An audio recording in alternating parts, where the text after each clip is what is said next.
Okay, మొదటి ప్రశ్న, దేవుని కుమారుడు ఎవరు? యేసుక్రీస్తు ప్రభు. ఓడను కట్టింది ఎవరు? నోవాహు. యోనా గారిని ఏం మింగింది? చాప. ఆదాము గారి భార్య పేరేమిటి? హవ్వ. ఆదాము గారికి ఎంతమంది కుమారులు? ముగ్గురు, కయ్యూను, హేబెలు, షేతు. అబ్రహాం గారి కుమారుడి పేరేంటి? ఇస్సాకు. ఇస్సాకు కుమారుడు ఎవరు? యాకోబు. బైబుల్ కున్న మరో పేరేమిటి? పరిశుద్ధ గ్రంథం. పాత నిబంధనలో ఎన్ని పుస్తకాలు ఉన్నాయి? 39. కొత్త నిబంధనలో ఎన్ని పుస్తకాలు ఉన్నాయి? 27 పుస్తకాలు. బైబిల్ మొత్తంలో ఎన్ని పుస్తకాలు ఉన్నాయి?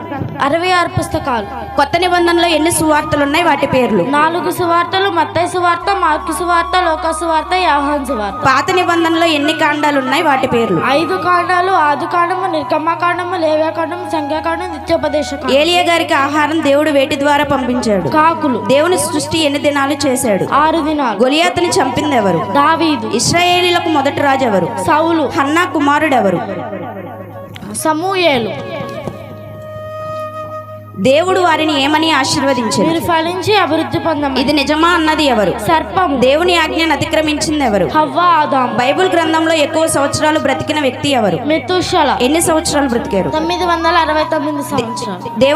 దేవునితో 300 సంవత్సరాలు నడిచిన వ్యక్తి ఎవరు? హానోకు. యాకోబుకి ఎంతమంది భార్యలు? 2. లేయా, రాహేల్. ఇస్సాకు భార్య పేరేమిటి? రెబ్కా. దావీదు కొడుకు పేరేమిటి?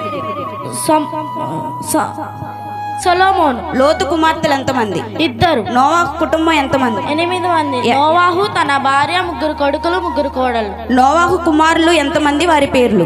3.